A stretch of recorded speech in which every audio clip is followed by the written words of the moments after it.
Hello friends, দেখো আজ আমি তোমাদেরকে অনুষ্ঠান বাড়ির মতো শুক্তো করে দেখাবো। এই শুক্তোর রেসিপির জন্য আমার কি কি লাগছে সেটাও তোমাদেরকে বলে দেব। তো চলো তোমরাও দেখে নাও এই শুক্তোটা কীভাবে বানানো হয়, আর এটি খেতেও কিন্তু দুর্দান্ত হয়। তো চলো ঝটপট এই রেসিপিটি একবার তোমাদেরকে দেখিয়ে দিচ্ছি। তো শুক্তো বানানোর জন্য আমার এখানে যা যা সবজি লাগছে আমি এগুলো এখানে রেডি করে নিয়েছি। তিতে করলা, নিয়েছি গাজর, নিয়েছি সজনে ডাঁটা, এখানে নিয়েছি কোয়াশ।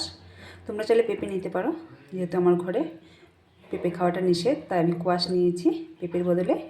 এখানে নিয়েছি আলু আর নিয়েছি কাঁচা কলা, আর তার সঙ্গে লাগছে ডালের বড়ি।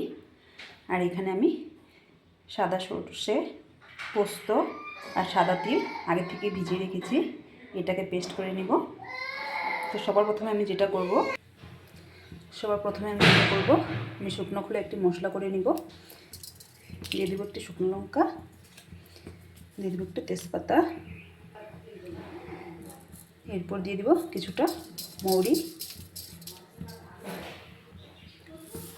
এরপর দিয়ে দিব সাদা সর্ষে, আর দিয়ে দেবো রাঁধুনি সস।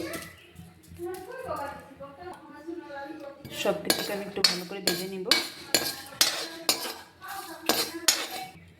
মশলাটা আমার ভাজা হয়ে গিয়েছে, এবার গ্যাস অফ করে দিব আর মশলাটা ঠান্ডা করে নিব। মশলাটা আমার ঠান্ডা হতে হতে আমি এখানে সবজিগুলোকে ভেজে নিব। এবার কড়াই দিয়ে দিব তেল। এখানে আমার তেল গরম হয়ে গিয়েছে, প্রথমে আমি ডালের বড়িগুলোকে ভেজে নেব। বড়িগুলোকে আমি লাল লাল করে ভেজে নেব। বড়িগুলো আমার ভাজা হয়ে গিয়েছে, এবার তুলে নিব।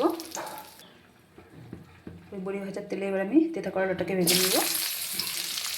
তেঁতা করলার মধ্যে সামান্য একটু হলুদ আর একটু সামান্য নুন দিয়ে দিব। এবার করলাটাকে লাল লাল করে ভেজে নেব। করলাটা আমার ভাজা হয়ে গিয়েছে, এবার তুলে নেব। ওই তেলের মধ্যে আমি আরও একটু তেল দিয়ে দিব।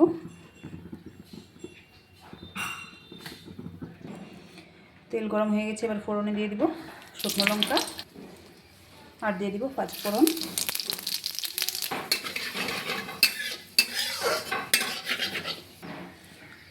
ফোড়ন আমার ভালো করে ভাজা হয়ে গিয়েছে, এবার কেটে ধুয়ে রাখা সবজিগুলোকে আমি একে একে দিয়ে দিব। এর মধ্যে দিয়ে দিলাম আলু, দিয়ে দিলাম কোয়াশ, দিয়ে দিব গাজর, দিয়ে দিব সজনে ডাঁটা আর দিয়ে দিব কাঁচা কলা। এবার সবজিগুলোকে নুন আর হলুদ দিয়ে ভালো করে ভেজে নিব।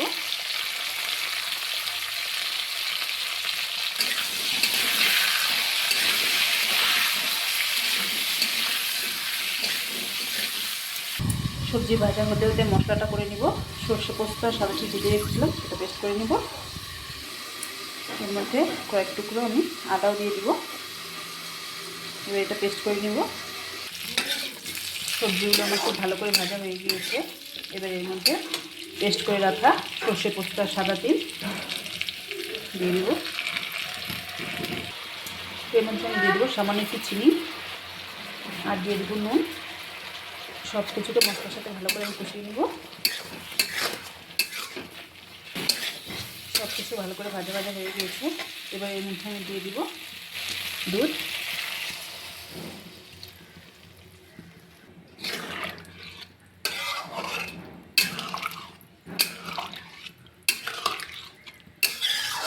এবার দুধটাকে আমি ফুটতে দেব। দুধটা ফুটতে ফুটতে আমি যে মশলাটা ভেজে রেখেছিলাম সেই মশলাটা আমি গুঁড়ো করে নেব। এখানে দেখো দুধটা অনেক সুন্দর করে ফুটে গেছে।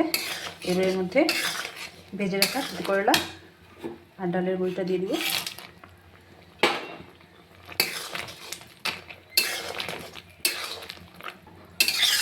রান্নাটা আমার মোটামুটি শেষের পথেই।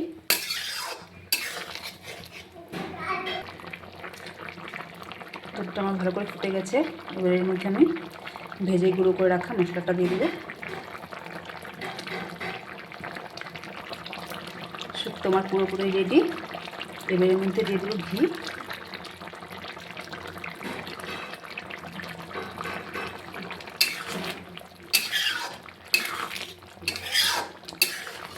এবার আমি গ্যাসটা অফ করে দিব।